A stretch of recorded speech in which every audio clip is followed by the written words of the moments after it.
نحمدہ و نصلی علی رسولہ الکریم اما بعد فاعوذ باللہ من الشیطان الرجیم بسم اللہ الرحمن الرحیم السلام علیکم۔ شروع کرتے ہیں اللہ کے پاک نام سے جو عطا کرنے والا اور رحم فرمانے والا ہے، اور بھیجتے ہیں درود و سلام اس پاک ذات پر کہ جس پر فرشتے بھی درود بھیجتے ہیں۔ اللہم صلی علی محمد وعلی آل محمد کما صلیت علی ابراہیم وعلی آل ابراہیم انک حمید مجید۔ اللہم بارک علی محمد وعلی آل محمد کما بارکت علی ابراہیم وعلی آل ابراہیم انک حمید مجید۔ سامعین گرامی، آج کا وظیفہ جو آپ کے لیے لے کر حاضر ہوئے ہیں یہ مسنون وظیفہ ہے۔ اگر آپ کی زندگی میں مسائل ہیں، پھر چاہے چھوٹے ہوں یا بے انتہا بڑے، جو حل ہوتے نظر نہ آتے ہوں اور ان سے نجات کا کوئی ذریعہ نظر نہ آتا ہو، کوئی وسیلہ اور اسباب نہ بنتے ہوں، تو آج کا یہ وظیفہ بے انتہا مجرب ہے اور وسیلہ ہے، بلکہ اپنے اندر وسیلوں کا خزانہ ہے، جو کہ از غیب سے بھیجی گئی مدد اللہ تعالیٰ کی طرف سے آپ کے لیے پہنچا دی جائے گی، اور ناممکن ترین کام جو آپ کو لگتا ہے کہ ہو ہی نہیں سکتا، وہ بھی ہو جائے گا انشاءاللہ۔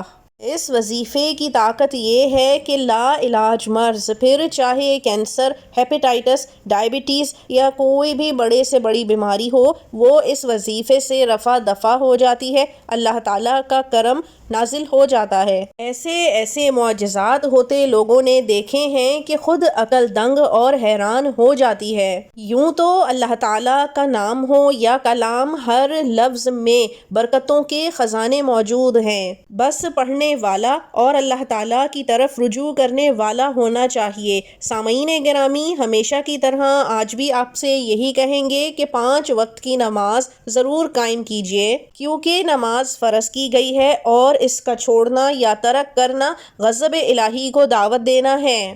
ایک روایت میں ملتا ہے کہ جو مسلمان 1 وقت کی نماز جان بوجھ کر قضا کرتا ہے، تو جو لفظ حضور پاک صلی اللہ علیہ وآلہ وسلم نے استعمال فرمایا، اس کا ترجمہ کیا جائے تو 2,88,00,000 برس یعنی سال بنتا ہے، تو ایک نماز کو قضا کرنے کی سزا اتنے سال تک جہنم کی آگ میں جلا کر دی جائے گی۔ ایک اور جگہ ہمارے آقائے دو جہان صلی اللہ علیہ وآلہ وسلم نے فرمایا، جس نے نماز کو جان بوجھ کر ضائع کیا تو اس کا انجام بروز قیامت فرعون، حامان اور ابی بن خلف کے ساتھ ہوگا۔ فرعون وہ بدبخت تھا جس نے خدائی کا دعویٰ کیا، اور حامان اس کا وزیر تھا، اسے حق کی طرف آنے سے روکا، جبکہ ابی بن خلف گستاخ رسول صلی اللہ علیہ وآلہ وسلم اور اسلام دشمن تھا۔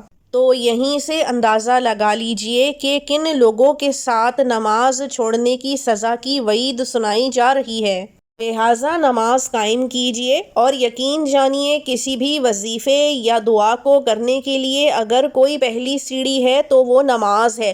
بے نمازی کی نہ تو دعا نہ وظیفہ کچھ قبول نہیں ہوتا۔ یہ سچائی ہے، کڑوی ہے، لیکن حقیقت یہی ہے۔ قرآن مجید میں جتنے بھی حروف مقطعات آئے ہیں، نون، ہا، کاف، یا، عین، صاد، الف، لام، میم، ہا، میم، عین، سین، قاف، جتنے بھی آئے ہیں اس میں سب سے زیادہ مرتبہ ہا میم آیا ہے، اور ایک جگہ ملتا ہے کہ 7 بار آیا ہے۔ اب اس کا پس منظر جان لیتے ہیں۔ غزوہ خندق میں جب بہت طویل خندق کھدی ہوئی تھی اور مسلمانوں کے حال اچھے نہیں تھے، فقر، فاقہ، تنگی اور بے بسی کا عالم طاری تھا، یہاں تک کہ حضور اقدس صلی اللہ علیہ وآلہ وسلم پر بھی 2 پتھر بندھے ہوئے تھے، تو آپ سرور کونین صلی اللہ علیہ وآلہ وسلم نے اپنے اصحابہ سے فرمایا کہ ہا میم ینصرون پڑھیں